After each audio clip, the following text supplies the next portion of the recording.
Hello दोस्तों, कैसे हैं। आज हम लोग क्लास 10 फिजिक्स का पार्ट 1 देखने वाले हैं, जिसमें से बहुत सारा क्वेश्चन आपके बोर्ड एग्जाम में आता है।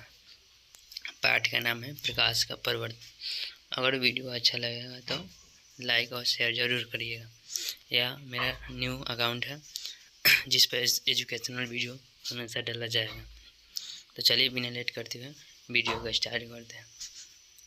पाठ का नाम है प्रकाश का प्रवर्तन। तो सबसे पहले हम जानेंगे कि प्रकाश क्या है। हम लोग बहुत सारे प्रकाश देखे होंगे बचपन में, जैसे बल्ब से निकलता है वो भी प्रकाश है, दिया से निकलता है वो भी प्रकाश है, और बहुत सारे हैं। जो जुगनू होता है वो भी प्रकाश उत्सर्जित करता है, सूर्य भी प्रकाश उत्सर्जित करता है। ऐसा बहुत सारा। तो चलिए बिना लेट करते हैं वीडियो का स्टार्ट करते हैं। पाठ का नाम है प्रकाश। तो हम जानते हैं कि प्रकाश क्या है। तो हम जिसकी सहायता से किसी वस्तु को देख पाते हैं उसको प्रकाश कहते हैं। फिजिक्स की भाषा में इसे बोला जाता है प्रकाश वह भौतिक कारक है जिसकी सहायता से हम किसी वस्तु को देख पाते हैं। भौतिक कारक मतलब कि फिजिक्स का भाग है, इसीलिए इसमें भौतिक शब्द जुड़ा गया है। तो भौतिक से चिंता उनता नहीं लेना है, सीधा याद रखिए जिसके सहायता से हम किसी वस्तु को देख पाते हैं उसे प्रकाश कहते हैं। एग्जाम में लिखिएगा जिस भौतिक कारक की सहायता से हम किसी वस्तु को देख पाते हैं उसे प्रकाश कहते हैं। जैसे सूर्य आदि, सूर्य का प्रकाश इत्यादि। अब क्वेश्चन आता है कि प्रकाश किस रेखा में गमन करती है।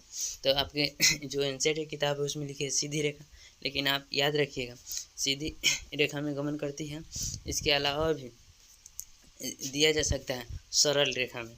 तो आप ये दोनों याद रखिएगा, प्रकाश जो है वह सीधी रेखा और सरल रेखा दोनों में गमन कर, सीधी सरल एक के हैं। अब जानेंगे किरण। तो किरण क्या है। तो प्रकाश जिस रास्ता पर चलता है उसे किरण बोला जाता है। जैसे हम चलते हैं NH-27 और बहुत सारे रोड पर, उसी तरह प्रकाश के चलने का मार्ग होता है जिसे किरण कहते हैं। तो प्रकाश के चलने के रास्ता पथ को किरण कहते हैं। इसके बाद है कि जो किरण है वो बहुत सारा किरण मिलेगा तो क्या बनेगा। तो बहुत सारा किरण बनेगा तो उसके बाद किरण पुंज बनता है। किरण पुंज भी 3 प्रकार के होते हैं। तो सबसे पहले प्रकाश के चलने के रास्ते पर तो किरण कहते हैं, और किरण मिल गया बहुत सारा तो किरण पुंज बन जाता है। और किरण पुंज 3 प्रकार का होता है, समांतर किरण पुंज और अपसारी किरण पुंज और अभिसारी किरण पुंज। तो पहले जानते हैं किरण पुंज क्या है।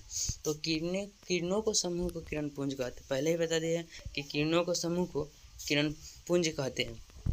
अब जो किरण पुंज है 3 प्रकार का होता है, समांतर किरण पुंज, अपसारी किरण पुंज, अभिसारी किरण पुंज। समांतर प्रकाश पुंज जो सूर्य से उत्सर्जित होता है और समांतर प्रकाश पुंज होता है। और बहुत सारे तीन ठो है इसमें, समांतर, अपसारी, अभिसारी। तो सबसे पहले जानेंगे समांतर किरण पुंज क्या है। उससे पहले आप नोट कर लीजिएगा किरण पुंज 3 प्रकार के होते हैं जो निम्नलिखित है, और निम्नलिखित देके डैश दे के लिखिएगा। 1 नंबर में समांतर किरण पुंज, 2 नंबर में लिखिएगा अपसारी किरण पुंज, 3 नंबर में लिखिएगा अभिसारी किरण पुंज। समांतर किरण पुंज लिख कर डैश दीजिएगा।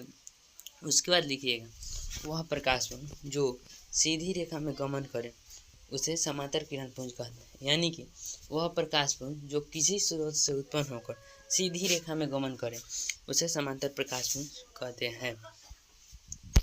जो अपसारी किरण पुंज है वह चारों दिशाओं में बिखर जाता है। तो अपसारी प्रकाश पुंज का परिभाषा हो जाएगा वह प्रकाश पुंज जो किसी स्रोत से उत्पन्न होकर चारों दिशाओं में बिखर जाए उसे अपसारी किरण पुंज कहते हैं। और अभिसारी किरण पुंज का उदाहरण हो जाएगा वह प्रकाश पुंज जो किसी स्रोत से उत्पन्न होकर एक ही बिंदु पर मिले उसे अभिसारी किरण पुंज कहते हैं। सूर्य से जो आता है वह समांतर किरण पुंज होता है। अगर हम किसी टॉर्च से बाढ़ते हैं और चारों ओर बिखर जाता है तो कौन किरण पुंज हो जाएगा, अपसारी किरण पुंज। अगर हम कोनो टॉर्च बाढ़ते हैं और एक ठन जाके पूरा जो उसमें का लाइट है मिलेगा वो कौन सा किरण पुंज हो जाएगा, अभिसारी किरण पुंज।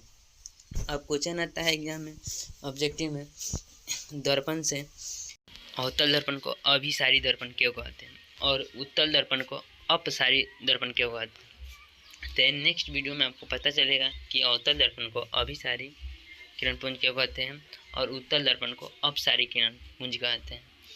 लेकिन अभी संक्षेप में बता दिया जा रहा है कि अवतल दर्पण को अभिसारी दर्पण क्यों कहते हैं। अवतल दर्पण को अभिसारी दर्पण इसलिए कहते हैं क्योंकि अवतल दर्पण पर आपतित किरण परावर्तन के बाद मुख्य अक्ष के एक ही बिंदु फोकस से गुजरती हैं। जो उत्तल दर्पण है उस पर जब किरणें पड़ती हैं तो चारों ओर बिखर जाते हैं। इसी कारण उत्तल दर्पण को अपसारी दर्पण कहते हैं। यदि आप अवतल दर्पण और उत्तल दर्पण को अभिसारी दर्पण क्यों कहते हैं का वीडियो देखना चाहते हैं तो चैनल को सब्सक्राइब कर लीजिए ताकि नेक्स्ट वीडियो आपके पास जल्द पहुंचे।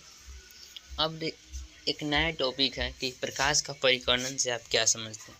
परिकर्णन मतलब आप समझते होइएगा कि यदि कोई चीज़ किसी चीज़ पर पड़कर चारों ओर छितरा जाए उसे परिकर्णन कहते हैं। जैसे मान लिया जाए हम ईंट के टुकड़ा को लेते हैं और किसी मजबूत चीज़ पर मारते हैं तो फूट के चकनाचूर होकर चारों ओर फैल जाता है, तो इसका ही परिकर्णन बोला जाता है। ताकि प्रकाश का परिकर्णन क्या है, तो जब प्रकाश किसी सूक्ष्म कणों पर पड़ता है तो वह उस सतह से टकरा कर चारों दिशाओं में फैल जाती है। इसी घटना को प्रकाश का परिकर्णन कहा जाता है। आमतौर पर इसका फिगर भी बनाने के लिए आता है। तब तक के लिए